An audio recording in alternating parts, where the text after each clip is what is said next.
On recommence. Boker Tov. Encore un problème technique. Alors, c'est un cours sur les épreuves. Hein? Ouais. Alors, nous sommes aujourd'hui le mercredi 31 du mois de juillet et le 25 du mois de Tammuz. Chaim Tovim ou Shalom. Juste avant de commencer, est-ce qu'on entend le son? Est-ce que quelqu'un peut me dire si on entend le son? On n'entend pas le son. Il n'y a pas de son. Il n'y a pas de son. Bon, ben, toujours pas de son. Hein? T'as du son? Ouais. Ah, alors il y a le son. Pourquoi vous dites qu'il n'y a pas de son? Alors il y a le son. Fait, Todaraba, on peut commencer enfin ce shiur. C'est un cours sur les épreuves. Je sais de quoi je parle. Alors, on peut enfin commencer ce shiur. Baruch Hashem. Donc, je suis racheté sur un thème. Pourquoi tant d'épreuves? Je disais tout à l'heure, avant de recommencer cette vidéo, pourquoi tant d'épreuves? La question, c'est pas pourquoi il y a des épreuves. Il y a toujours eu des épreuves. Mais pourquoi autant d'épreuves? Et est-ce qu'il a raison de poser la question? On va voir que oui, il y aura plus d'épreuves à la fin des temps que toute l'histoire de l'humanité. Je suis racheté par Michael Tayeb, qu'on embrasse, qu'on remercie d'avoir acheté un shiur chinois et qu'on souhaite tous les bonheurs du monde, pour l'élévation de l'âme de son oncle. J'ai nommé Makhlouf Kalfoun Ben Yosef Roch Hashem Tenachenu Began Eden Elyon Vechen pour la libération de tous les otages, protection chez le Kol Chayanim, Refosh Temach Hamamira, de tous les malades et les blessés d'Israël. Bon, alors on a fait une liste, on ne va pas revenir dessus. On commence notre shiur. Effectivement, nous disions que la Shoah a été le commencement d'une suite d'épreuves jusqu'à aujourd'hui qui a été extrêmement explosive. On peut dire que pour ceux qui ont oublié il y a 80 ans ce qui s'est passé, l'épreuve de la Shoah n'est pas une épreuve à proprement dit, c'est un monde d'épreuves dans tous les sens du terme. Perte de famille, on parle de gens brûlés, tués, violés devant leurs parents. L'histoire de la Shoah, malheureusement, je trouve qu'elle est trop facilement oubliée. Mais il serait bon de revenir sur ce qui s'est passé pendant ce moment-là, parce que la Shoah est un engendrement de nouvelles qui ont été encore plus difficiles. C'est-à-dire que c'est vrai qu'il y a eu le Kamamdina, mais les guerres ont lieu avant. Ensuite, 1948, on a parlé de 1967, 1973, 2006, la guerre du Liban et autres. On peut partir dans beaucoup de points. Et ce jusqu'à aujourd'hui, jusqu'au 7 octobre. C'est-à-dire qu'il y a un engendrement de choses qui ont été très difficiles. Et je disais tout à l'heure qu'il y a, à la fin des temps, un nouvel ennemi qui interviendra. Ce qu'on appelle l'histoire du cheval de Troie. Donc, cheval de 2, qui vient du mot de dualité. Je disais tout à l'heure, entre l'homme et son extériorité, il y a toujours eu des épreuves dans la vie, qu'elles soient financières, éducatives, santé et autres. Mais à la fin des temps, elles seront toutes présentes. Toutes présentes. Et la Gemara nous dira que vraiment, à la fin des temps, c'est ce qu'on va dire maintenant, les épreuves seront tant. Ça veut dire pourquoi tant d'épreuves? Elles seront tellement présentes qu'on n'aura pas le temps de se soigner d'une épreuve qu'on en aura déjà une autre. Donc on voit ici que la Gemara nous dit, pour la question qu'a posée notre ami, que Chazal nous dise « j'espère ». Donc je vous le dis maintenant, « Amarula ha'et velo echmine iratson » que lui il dit que vient le Mashiach, mais les prédécesseurs, eux, qu'est-ce qu'ils ont dit? J'espère, les Tanaïm, les Amoraïm disaient « j'espère ne pas être vivant, ne pas être présent dans la génération du Mashiach. J'espère que je ne ferai pas partie de cette époque. » Pourquoi? Parce que les épreuves seront tellement intenses, et pas que les épreuves, l'impureté, le mensonge sera appelé vérité, les minorités donneront le rythme aux majorités, c'est-à-dire qu'on écoutera, la démocratie deviendra la dictature, c'est-à-dire tu as le droit de dire toi ce que tu veux, mais l'autre n'a pas le droit de dire ce qu'il veut. C'est la dictature, c'est pas de la démocratie. Tout sera, c'est marqué dans la Gemara de Sota, Emet Yader. La vérité disparaîtra. Je me souviens, tout à l'heure, je vous prenais en exemple et je vous disais, toutes les personnes de plus de 50 ans te diront eux-mêmes que quand ils parlaient avec leur papa, ils ne levaient même pas les yeux sur le père. On avait peur, on avait du respect, on avait de la considération, on avait de la gratitude. Aujourd'hui, on ne peut pas dire qu'il ne peut pas lever les yeux ou pas, il ne voit même plus son fils. Il n'y a plus rien. Et c'est marqué dans la Gemara. Les fils se lèveront contre leurs parents. Baharita, des Igveta de Meshicha. Les enfants se lèveront contre leur père. On va te faire cuire un œuf, dégage. Waouh. Les filles contre leur mère, les belles filles contre les belles-mères. De tout temps, les belles filles et les belles-mères, il y a eu des hauts et des bas, mais ça s'entendait, il y avait du respect. D'ailleurs, dans la Torah, comment on appelle une belle-mère? Ima, Imalé. Un beau-père, Abalé. C'est-à-dire quand on appelait nos beaux-parents, on ne les appelait pas par leur prénom. C'est absurde d'appeler son beau-père par son nom. Ou sa belle-mère par son prénom. Jacqueline. Non. C'est absurde, ça manque de respect dans la Torah, vous savez. Enfin bon, ça c'est pour ceux qui sont encore religieux.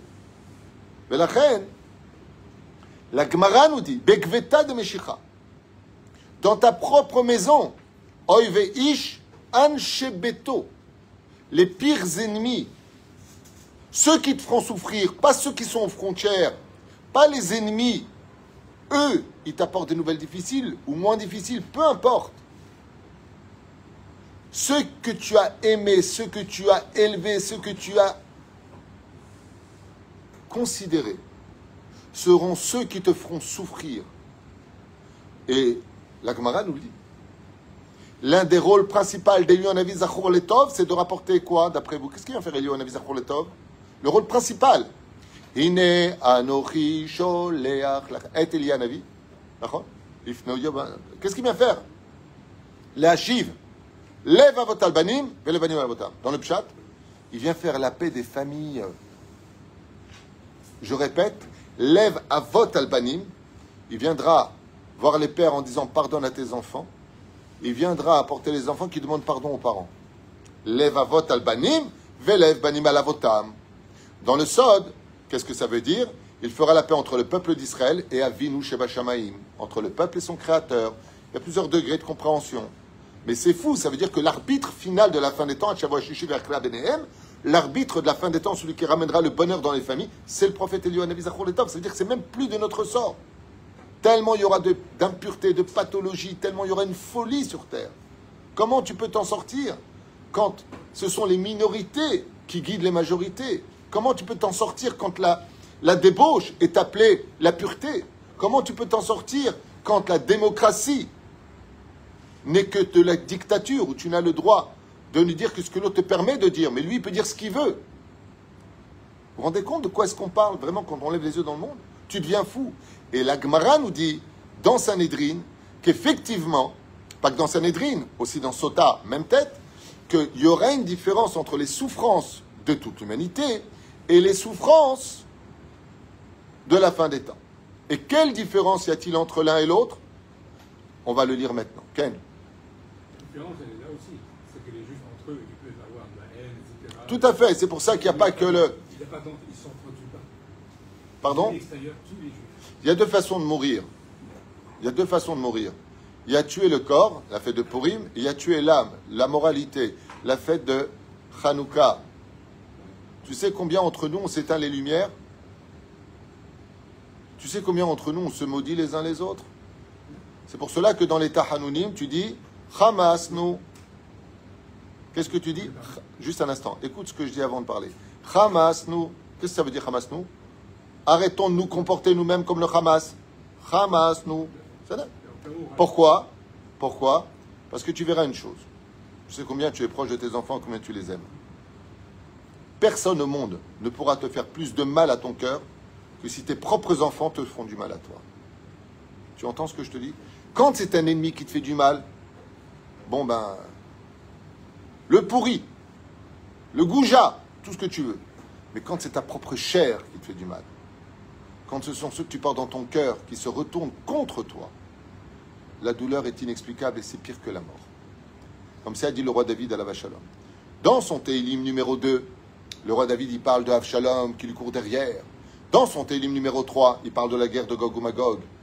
Et quand tu regardes ce qu'il écrit dans les textes, il dit, qu'est-ce qu'il y a de pire que la guerre de Gog ou Magog? C'est quand il y a la guerre à la maison. Quand il y a la guerre à la maison. Pourquoi? Parce que avant, quand on avait la guerre à l'extérieur, on avait le nid d'amour à la maison. Il y avait du respect, on mangeait, à l'époque, on mangeait ensemble à ça. Moi, je me rappelle quand j'étais jeune, à l'époque des Shadok, qui pompaient. Hein. Vous vous rappelez les Shadok? On mangeait à table tous les soirs ensemble. Même chez les Goïms, on mangeait ensemble. On se parlait de nos journées. Il n'y avait pas les portables, ces maudits portables là, qui nous ont pris la tête, qui ont été créés pour nous faire gagner du temps et en fin de compte, elles nous ont arrêté le temps, à nous faire oublier qu'on existait. Avec de la hasbana dans la tête, rien qui nous rentre leurs informations. Et ils le disent, hein, tous les réseaux sociaux ont dit, le but c'est de contrôler l'esprit de l'homme. Ils le disent. Et nous, on est, oh, super. Ça s'appelle formater l'esprit.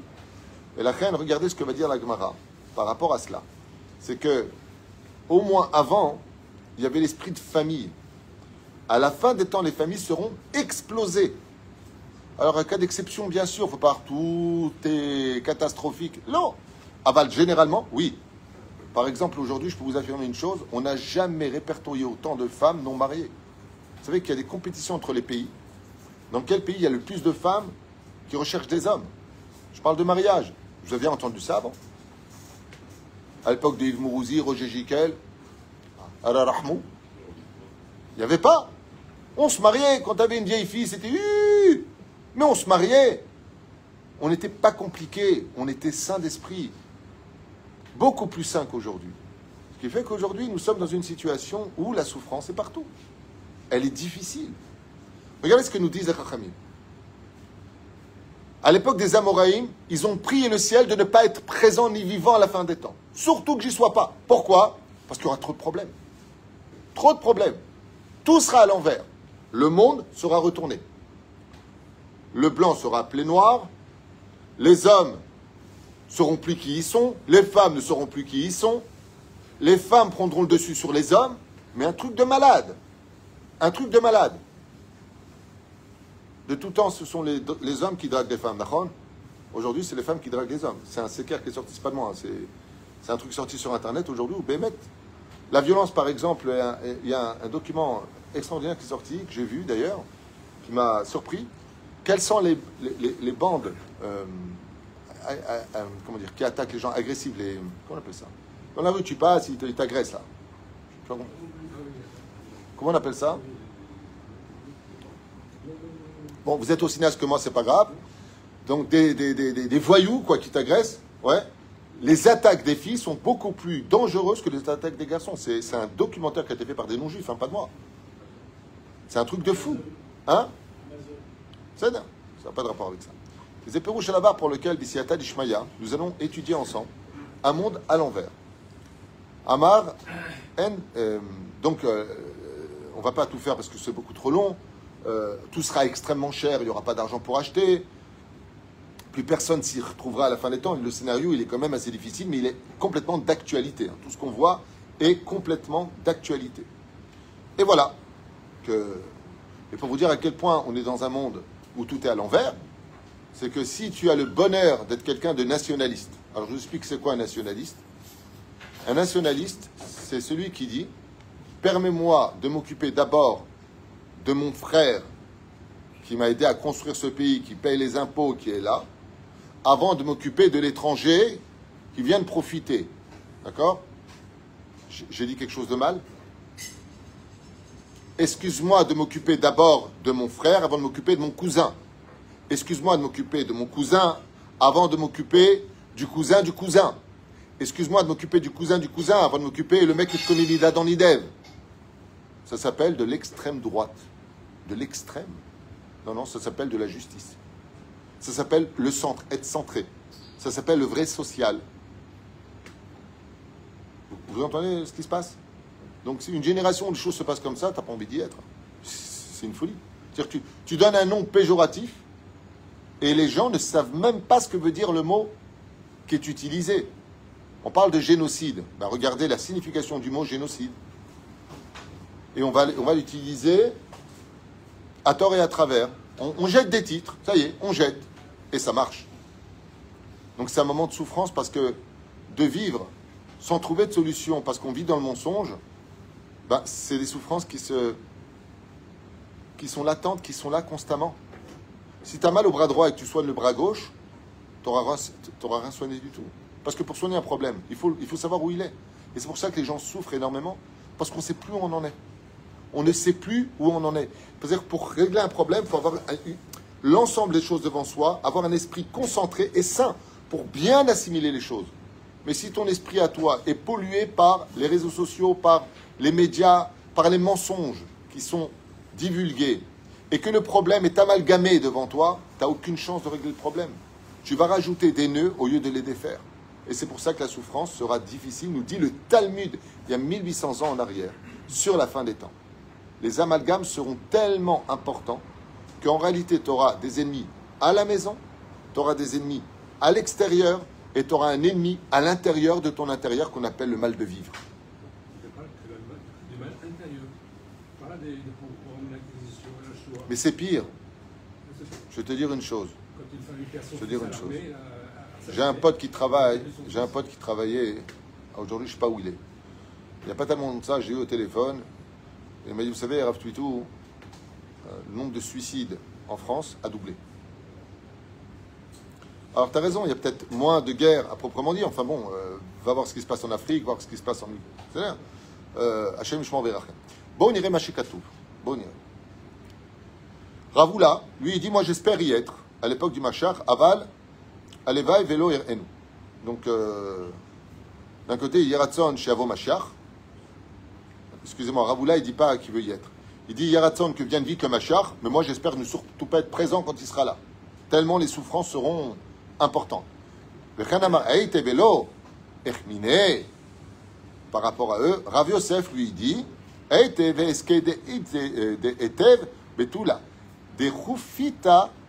donc lui il dit il raconte que j'ai le mérite d'être présent à l'époque où il y aura le Mashiach, malgré toutes les souffrances qui seront présentes, et même de siéger près des excréments de l'âne du Melech HaMashiach. Pourquoi tu parles d'excréments? Il dit parce que ce sera à ça que ressemblera la génération du Mashiach. Des excréments d'âne. Tellement on sera descendu en bas. L'image est horrible dans le Talmud. Pourquoi tu dis... Et j'espère même être... Bon, il y a plusieurs explications. Hein. C'est une d'entre elles. Même si je dois naître dans une génération d'excréments, si vous avez compris, c'est-à-dire, eh bien, je voudrais quand même y être pour être présent et voir la magnificence de la dernière génération qui sera la plus méritante de toutes les autres générations. Et pourquoi la plus méritante? Parce que malgré toutes les souffrances, ils resteront fidèles à Dieu. Il y aura des pertes à l'échelle individuelle. Mais l'ensemble du peuple continuera à Shomer Shabbat, Baruch Hashem, Be'ezrat Hashem. Waouh! Vous voyez ce que dit la Gemara?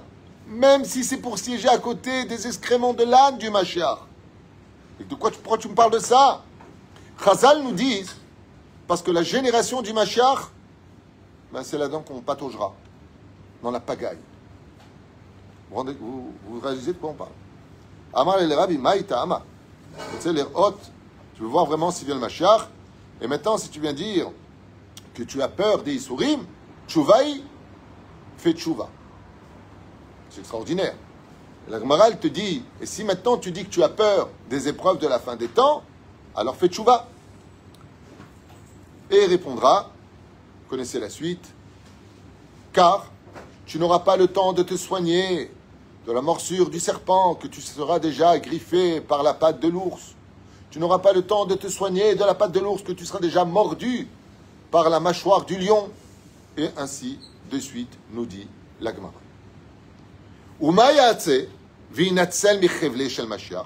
Et qu'est-ce qu'on doit faire pour être sauvé de ces souffrances? Est-ce qu'il y a une solution à cela? Oui, nous dit le Talmud. Va étudier la Torah, elle fera la kapara, et fais du bien autour de toi. Quel est le bien qui sera demandé de la fin des temps? La dernière épreuve, le Beth Amikdash a été détruit par la haine gratuite. Il faudra que tu t'efforces d'aimer et de juger favorablement les Juifs. Entre nous, les Juifs, on devra se trouver du mérite. Alors, il n'a pas pu venir. Bon, Gamzo le Tovel avait certainement une raison plus valable que de venir à mon rendez-vous. Ça va être très difficile parce que j'ai quelqu'un qui m'a appelé et m'a dit Rav Twitou, c'est une femme qui partait à un shidour et elle attend, et elle attend, et elle attend, et elle attend. Bon, 1h30 plus tard, il envoie un WhatsApp, on dit comme ça, et bon, mais je ne viendrai pas, désolé, je n'ai pas pu venir. Il me dit, est-ce que c'est normal de laisser poireauter pour un shidour une personne et de lui envoyer désolé, je ne peux pas venir, je suis maquillée, je suis prête. Elle me dit, est-ce que c'est normal? Je lui dis, non, c'est pas normal. Mais qui n'est pas normal? L'épreuve ou le personnage? Énervé, elle m'a dit les deux. Je lui dis, non, dans l'instant T, lui, ce qu'il a fait, c'est pas correct. Mais toi, maintenant, tu as une mission. Laquelle? De juger les kafsrout. C'est très difficile. Hein, c'est difficile. Surtout quand t'es une femme. Nous, les mecs, chemise, pantalon, pas de maquillage. Voilà, quoi. Et les femmes, c'est beaucoup de travail. La question qu'il pose, c'est pourquoi. J'aimerais donner 3 réponses. La première réponse, c'est ce que dit la Gemara dans Masechet Brachot. Il y a des épreuves d'amour, il y a des épreuves de punition. Bah, t'as volé, tu rembourses. Non? Tu rentres dans un endroit où il y a un sens interdit, il y a un flic, il te met un PV, non? Tu prends ton téléphone juste pour le ranger, tu as un motard qui passe à côté, monsieur, mettez-vous de côté, vous avez touché votre portable. D'accord, mais je n'ai pas téléphoné, effectivement, il allait tomber, je l'ai mis là-bas. Vous l'aviez dans la main. Bah oui, mais s'il tombe par terre, j'aurais pu appuyer sur la pédale et faire un accident. Vous l'aviez dans la main. C'est des vraies histoires hein, que je vous raconte. Et la reine du Seata d'Ishmaïa. Donc c'est bien sûr 6 points, 1000 shekels, tout ce qu'il faut pour te pourrir la vie. Hein. Bien comme il faut. Hein. Au lieu d'aller arrêter des voleurs, ils te cassent les pieds parce que tu as juste pris ton portable, tu l'as mis de côté. Alors que lui-même, la veille, il l'a fait par contre. Mais comme il est flic, il s'en sort. Enfin bon, c'est encore un autre sujet. Mais la reine, oui, d'accord. Tu as une drôle de façon de voir les choses, je dis franchement. Tu pars à l'extrême. Il n'a pas sorti son âme pour le tuer. Mais ce sont des épreuves qui sont extrêmement difficiles. Quand tu reçois une facture de 800 shekels, tu ne peux pas la payer, et que tu as le malheur de ramasser ton portable et payer 1000 shekels. Pour lui, c'est une mise à mort. Tu sais que ces gens-là se demandent s'ils ont envie de vivre demain. Donc quand on peut les payer, on ne voit pas l'épreuve. Mais quand on a de grandes difficultés, je peux te dire que cette épreuve dont je te parle, si je t'en parle, c'est parce qu'il y a 2 jours, j'ai reçu une facture de quelqu'un qui a reçu... voilà, il n'arrive pas à le payer. Là, j'ai des enfants qui sont renvoyés de l'école parce qu'ils n'ont pas payé la SAA, ils n'y arrivent pas. Voilà, il y a aussi des gens qui vont très bien, hein, qu'on ne s'embrouille pas ici. Mais, encore une fois, moi, on ne m'appelle pas pour me dire « Ah, tu touches, je vais super bien, ça va bien ». En général, on m'appelle pour me raconter des malheurs. Donc, je ne suis pas non plus référentiel. Mais pour en revenir à ce qu'on disait, c'est qu'il y a des épreuves qui sont des épreuves d'amour. Et donc, plus tu seras méritant à la fin des temps, plus tu auras d'épreuves, plus tu auras de combats que tu vas gagner en travaillant tes midotes et en travaillant ta façon d'être et en travaillant justement le fait de porter le joug de cette situation, et plus tu sors méritant. Par exemple, dans la boxe, il y a plusieurs ceintures, oui. Je ne connais pas les noms, peu importe. Mais je crois qu'il y en a 5. Bah, pour être capable de les avoir les 5, il faut se battre contre le champion du monde de chacune de ces ceintures. Le mec qui dit « Non, moi je veux pas de combat », bah, tu ne seras jamais champion du monde. Mais une fois que tu es champion du monde, toute catégorie, toute ceinture confondue, eh bien là, tu es champion du monde. Et puis tu verras que la paye, elle est différente. Tu peux arriver jusqu'à 20, 30, 40, 50 millions de dollars. D'accord ? Ben, pour gagner cet argent et pour gagner cette victoire, il faut que tu montes sur le ring te taper. D'accord ? Eh bien ça, c'est ce qu'on appelle l'épreuve d'amour. Ça veut dire les 10 épreuves d'Abraham ont fait de lui le père de la nation juive. Mais s'il n'y avait pas eu les 10 épreuves d'Abraham, qu'il avait un mec qui lui faisait du vent, l'autre qui lui mettait la citronnade dans la bouche, ben Abraham ne serait pas connu, il serait peut-être marchand de betteraves. Pérouche à l'avoir que les épreuves sont là pour voir si malgré tout tu restes attaché à Dieu. C'est des épreuves d'amour. Dieu il t'aime et il va t'augmenter ton galon. En d'autres termes, vous savez que dans l'armée, par exemple, pour devenir officier, il faut passer des examens et faire des exercices et ainsi de suite. Vous avez vu les entraînements des commandos d'élite en Israël, les commandements de la Corée du Sud, les Chinois. Vous avez vu les djihad américains, comment ils s'entraînent? Ils te prennent un mec, ils t'envoient au fond d'une piscine qui fait 6 mètres de profondeur, avec des poids, il doit s'habiller en bas, mettre le masque. Attends, mais c'est extrêmement difficile. Et s'il rate, ben, il n'est pas admis. Alors vous allez dire, mais pourquoi tellement d'épreuves? Il a envie d'être commando, le mec, ok? Ben, réponse non, parce que s'il ne réussit pas ses examens, ben, c'est pas bon. On ne va pas selon la volonté de l'homme. Je veux être chirurgien. Ah, va étudier 10 ans d'études. Ben oui, mais c'est trop compliqué, j'ai pas l'argent pour l'université, j'ai pas envie d'apprendre. C'est trop d'épreuves pour moi. Ben, tu seras jamais médecin. Mais le salaire, par contre, est là derrière. La renommée, l'aide que tu peux apporter à autrui. De la même façon, si il n'y a pas ce genre d'épreuve, et à la fin des temps, qui va mériter une Géoula où il n'y aura plus jamais de souffrance? C'est pour l'éternité. Il y aura le Beth Amikdash. Il y aura résurrection des morts. Donc c'est normal que pour un tel salaire pour l'éternité, il y ait une conséquence d'épreuve extrêmement difficile avant de vivre ce bonheur. Par exemple, si je te dis, viens travailler pour moi pour 1000 shekels, combien d'heures tu travailleras par jour? 2 heures. Si je te dis, viens travailler pour moi pour 10 000 shekels, combien tu es prêt à travailler par jour? 4 heures. T'es un shkenaz, toi. Si je te dis, viens travailler pour moi pour 100 000 shekels par mois, combien tu serais prêt à travailler? Bon, je m'adressais à un mec humain parce que lui, il m'a dit 6 heures. Tous les jours, non-stop. Et c'est exactement la réponse que nous donne la Gemara.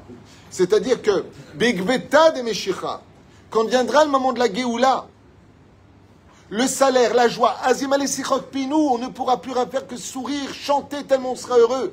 Un soleil dans nos cœurs, dans nos familles, résurrection de ceux qu'on a perdus, la présence de la Shrina pour l'éternité. Plus de guerre, Zonigmar, que du bonheur absolu.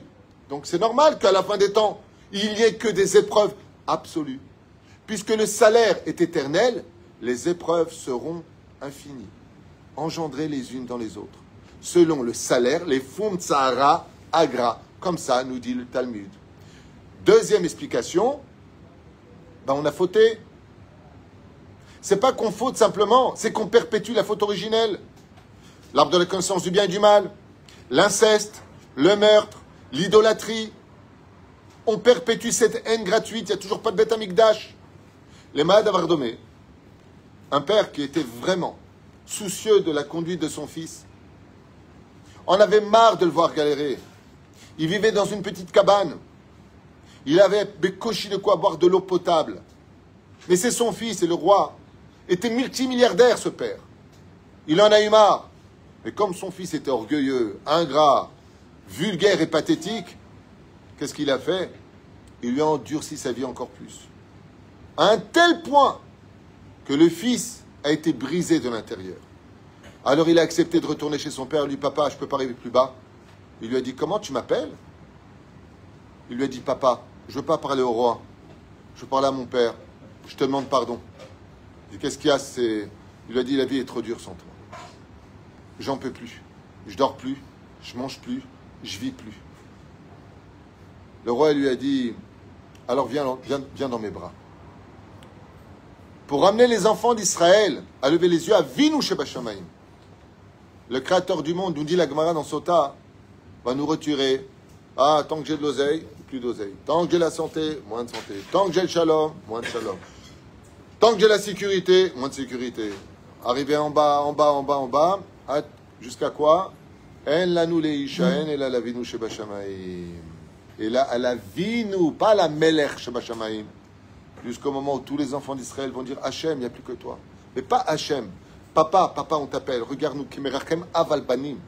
Comme un père qui est merachem ala banim. On ne veut pas t'appeler Dieu, on ne veut pas t'appeler roi, on ne veut pas t'appeler par aucun autre nom que papa. Pourquoi? Parce que quand tu as un fils qui est orgueilleux et qui dit je fais ce que je veux, j'ai pas envie de mettre le kissou, j'ai pas envie de mettre le tchilin, j'ai pas envie de ce. Un baya, il te dit Dieu. Un baya. Alors moi aussi je prends du recul. Moi aussi je te laisse pas ta propre bêtise. Assume. Et quand on voit qu'en fin de compte, seul on ne peut pas assumer, comme on l'entend de plus en plus dans les télévisions israéliennes, Be'ezrat Hashem, de plus en plus, incroyable, même à la radio, non religieuse. Hein. Ce matin en venant, j'ai entendu un journaliste qui disait jamais Be'ezrat Hashem, dire Baruch Hashem, c'est pas Baruch Hashem. Waouh! Waouh! Il y a quelques années, quand ils avaient le bonheur de dire Baruch Hashem, ils disaient comme ils disent, hein, style moi je suis pas au courant. C'est extraordinaire, c'est-à-dire qu'il y a un retour. Tu entends le mot miracle. Avant, tu entendais par chance. Il y a Ness. Je me rappelle, il y a un journaliste qui a interviewé par rapport à un missile qui est tombé. Et il lui a dit Ayalecha Mazal. Tu as un Mazal. Il lui a dit Lolo, Ness. C'est pas du Mazal, c'est un miracle. C'est une intervention divine. Il y a de plus en plus cela. Et pourquoi faut-on arriver à recevoir des missiles pour le dire? Pourquoi faut-on arriver à cela? Akadosh Baruch Hu est en train de nous dire si je me retire, tu vas vite revenir au galop. Parce que tu vas comprendre que ta protection, c'est moi. Tu vas comprendre que celui qui fait tout pour toi, c'est moi. Et c'est comme l'histoire de ce père qui envoyait son fils tous les mois de l'argent. Il lui envoie de l'argent, il lui renvoie de l'argent. Et son fils, il l'appelle que pour lui demander des services. Le père, à un moment, il en a marre. Alors le père, il ne paye plus la voiture. Le père, il ne paye plus le loyer. Le père, il ne répond plus au téléphone. Qu'est-ce que fait le fils? Oh, papa, il prend un billet d'avion, il arrive en urgence. Papa, ça va? Ouh, tu me demandes comment je vais? Makara, t'as besoin de quoi là maintenant? Je comprends mon erreur. La reine Akadosh Baruch Hu, il fera en sorte de nous ramener à lui. Si on n'a pas compris par le biais de la sagesse, alors il le ramènera par le biais de la sagesse. Et c'est dommage parce que c'est un choix à faire. Arrange-toi et tout ira bien. comme le dit l'Agma, on a lu tout à l'heure. Et qu'est-ce que fera un homme pour éviter les problèmes? Tarzor Bichouva Béhémet, pas religieusement parlant, pratiquement parlant. Aval Béhémet dans ton cœur, dans ta pratique. Fais les choses avec amour. Fais les choses avec conviction. Fais les choses, va étudier la Torah. Fais ce qu'il faut. Et tu verras que la Torah vient les chaper. En étudiant la Torah, il y a toutes les corbanotes à l'intérieur. Et tes chaper, nous, qu'est-ce qu'on cherche? Que des ségoulottes. On reste tel qu'on est. Et on cherche une ségoula pour nous sortir du problème. Donc, donne-moi juste la clé de cette porte-là, mais je ne m'améliore pas. Rabota, il faut arrêter avec ça. Les ségoulottes sont valables, mais que si toi aussi tu es une ségoula pour Dieu, toi aussi tu t'améliores pour Hachem. Mais tu ne peux pas rester quelqu'un qui n'est pas Shomer Shabbat en disant t'as pas une ségoula pour trouver ceci ou cela? T'as gueulé à Teretzini. Même la Torah, tu l'as mis à ton service. Oh, ça va. Dieu, il te dit alors moi aussi, ça va. Et toi, ça va? Non, ça va pas. Makara, ben, je me rappelle de toi. Et pour finir, l'une des raisons principales, écoutez bien. Un jour, un homme devait de l'argent au roi. Le roi aimait particulièrement cet homme. Le problème, c'est que cet homme devait beaucoup d'argent au roi. Et le roi, il avait un principe. Prêter, c'est prêter. Donner, c'est donner. Quand je te donne, tu ne dois rien. Quand je te donne, je te donne. Quand je te prête, je te donne pas, je te prête. Et là, c'est un prêt. Et le roi, il avait ce principe. Je t'ai prêté, tu me rends. Maintenant, le problème qu'il y a, c'est que ce sujet à qui le roi avait prêté tellement d'argent, le roi l'adorait, ce garçon. Et il voulait venir avec lui, l'inviter dans ce merveilleux voyage qu'il allait faire avec tous les bonheurs du monde. Venir sur ce bateau, mais incroyable, d'une nourriture incroyable, une vie de inimaginable. Le problème, c'est que cet homme-là devait toujours de l'argent. Qu'est-ce qu'a fait le roi? Il en a eu marre. Il est parti chez lui et il dit prenez-lui les meubles. Combien ça? Attends, donne-moi ta montre. Donne-moi ceci. Il a dépouillé. Il lui dit mais vous êtes roi, vous êtes aussi un ami. Comme ça, vous me mettez à nu. Vous m'avez dépouillé. Il dit où est-ce qu'on en est? Il dit c'est bon, il a réglé sa dette. Ah, enfin. Bon, maintenant, habille-le de soie, habille-le de vêtements royaux. Allez, viens avec moi, arrête tes bêtises. Maintenant que tu as remboursé ta dette, il serait temps que tu profites de ce monde. Ainsi est le roi des rois avec chaque juif. À la fin des temps, on aura tellement de dettes, tellement de conduites inappropriées, que nous, on ne comprend pas pourquoi. Vous savez, je vous donne un exemple. On fait un jeu. Pour une phrase de Lachonara qu'a dit Myriam, combien de temps elle a été punie? 7 jours. 7 jours. De quelle maladie? De la lèpre. Vous imaginez c'est quoi la lèpre? 7 jours. Combien nous de Lachonara on fait par minute? Par heure? Le problème qu'on a, c'est que quand on a une épreuve, on dit bah, je comprends pas pourquoi j'ai des épreuves. Ya Rabbi, regarde le Shulchan Aruch. Regarde ce que tu fais de ta vie. Et après, tu pourras dire qu'est-ce que tu as fait de ta vie. Prenons un exemple, dit le Talmud. Si tu as des épreuves qui s'accumulent les unes après les autres et que tu ne trouves pas, c'est qu'apparemment, c'est à cause du Bitul Torah. Est-ce qu'il y en a un ici qui peut dire moi, je ne fais jamais Bitul Torah? Vous plaisantez? Bitul Torah, ça veut dire tu aurais pu étudier, tu ne l'as pas étudié. Vous savez que la plus grande mitzvah, l'étude de la Torah. Donc, quelle est la pire d'Averot? Le Bitul Torah. Ainsi donc, nous, qu'est-ce qu'on fait? On fait des choses qui paraissent à nos yeux complètement innocentes, comme de tirer en l'air, par exemple. On a oublié qu'on a tiré sur un voltaplane, un mec qui était juste en haut en train de voler dans les airs avec son truc, mais on lui a tiré dessus. Il dit, ça va, j'ai rien fait de mal, j'ai juste tiré sur un bouton. Non. D'humilier une personne, d'insulter une personne, quand un homme il dit à sa femme ou sa femme, elle lui dit des mots qui sont très durs et qui les vexent. Vous savez combien d'années de punition il peut avoir pour ça? Combien d'années de punition? Pas de jours. Ça peut mettre la mort qui peut être sa capara pour ça. Humilier une personne, la Gemara nous dit, ils descendent au Gana mais ne remonteront plus. Humilier. Rien que faire dire du mal dans le dos. Moti Shemra. Laminim al machinim al titikva. Combien parmi nous on s'est vendus les uns les autres? Et là, il y a marqué là-bas, les souffrances n'arrêteront pas pour lui. Donc, quand on parle de beaucoup de souffrances et qu'on parle des dettes qu'on a, le Créateur du monde, il veut apporter la Géoula. Mais dans ce cas-là, qu'est-ce qu'il va faire? Eh bien, il dépouille. Donc, c'est épreuve après épreuve. Attends, tu prends mon stylo, tu prends mes habits, tu prends ma maison, tu prends... Hé, où tu vas? C'est quoi ces épreuves de malade? Tu me prends la santé, tu me prends mon frère, tu me prends... Oh, c'est trop dans une même année. Tu me prends mon père, ma mère, mon frère, ma soeur. Où tu vas, Hachem? C'est trop d'épreuves. Chazal nous disait en réalité, Ça ressemble à ce roi qui aime son ami plus que tout le monde et qui lui dépouille de tout pour régler la dette une fois qu'il a la dette. Ce qu'il lui a pris, c'est rien à côté de ce qu'il va lui donner. Les éperouches, là-bas, pour lequel mettre la fin des temps, Akadosh Baruch Hu voudra précipiter la Géoula, mais en même temps, il devra d'une certaine façon rembourser les dettes de 6000 ans d'histoire où on ne cesse de répéter les mêmes scénarios avec un jour on fait tchouva, un jour on fait pas tchouva, un jour on a envie, un jour on n'a pas envie. Alors le créateur du monde aussi, il te dit alors moi aussi je vais faire comme toi, moi aussi j'ai envie, moi aussi j'ai pas envie. Et la crainte, Bezrat Hashem, il faut comprendre qu'il y a encore d'autres explications bien sûr, pour lesquelles il y a des tzadikim qui aussi souffrent. Pourquoi? Parce que tout simplement quand lui il ne peut pas payer parce qu'il n'a plus de mérite, il n'a même pas la force de se relever de son impureté. Il faut bien que quelqu'un paye la dette en haut. Mi Issa Avoni dit le Bereshit. À propos de Caïn, qui va faire voyager ma faute? Quand tu fais une faute, tu fais un ange négatif. Qui va le nourrir? Alors qui vient voir Akadosh Baruch Hu? Il vient voir le grand frère, celui qui a les moyens de payer, celui qui est tzaddik. Donc les tzaddikim, ils payent pour qui? Comme le dit le Maharou, Rabbi Chaim Vital. Il dit quand tu vois un tzaddik gamour qui souffre de la maladie, comme le Rabbi entre autres, comme le Rav Kanevski qui est parti dans de grandes souffrances, le Rav Ovadia Yosef, c'est pas pour lui qui paye, c'est pour la génération. Chaque fois que meurt un tzaddik, il fait la capara de toute sa génération.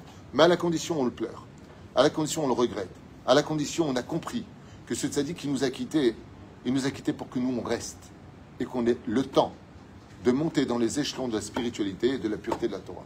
Mais à la fin, les épreuves de la fin des temps sont très dures parce qu'en réalité, le salaire n'a jamais existé aussi grandiose et pour l'éternité.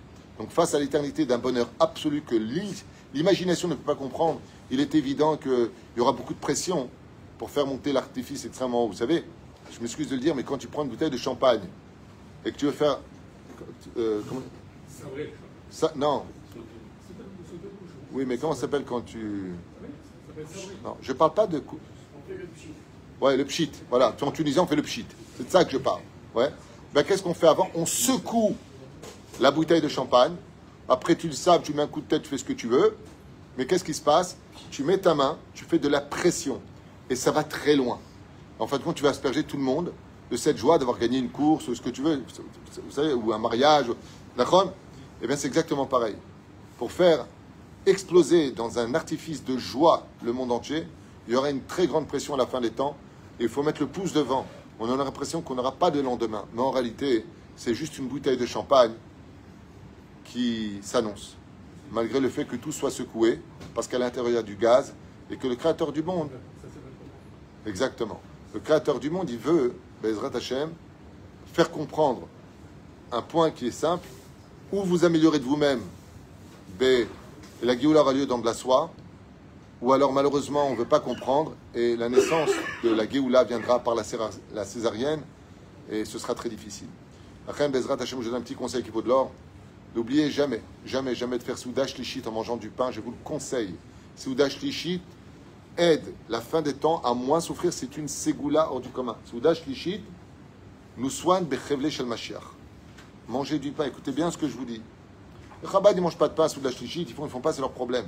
Ne vous suffisez pas de faire maisonnote et un petit fruit. Ne faites pas cette erreur. Ça, c'est dans le cas où tu es anous. C'est que la sot shlosh ta seudot, comme le dit Rabbi Shimon Bar Yochai, Rav Nachon. Almaïd gar Rabbi Shimon Bar Yochai, le olam lo fispes souda shlichit. Rabbi Shimon Bar Yochai, c'est on est enorgueilli de rien, sauf une chose. Il a dit, il y a une chose sur laquelle je peux me vanter, laquelle? J'ai jamais raté souda shlichit avec du pain. Si lui, le plus grand des Tanaïm, Rabbi Shimon Bar Yochai, il le dit, kalvachomer de kalvachomer pour nous-mêmes, souda shlichit c'est zgoula lifla, et surtout d'apprendre à être meilleur. Alors au lieu de s'occuper de nos ennemis extérieurs, d'abord essayons d'être de bons amis, à l'intérieur de nos propres maisons. Baruch Adonai, l'olam, amen.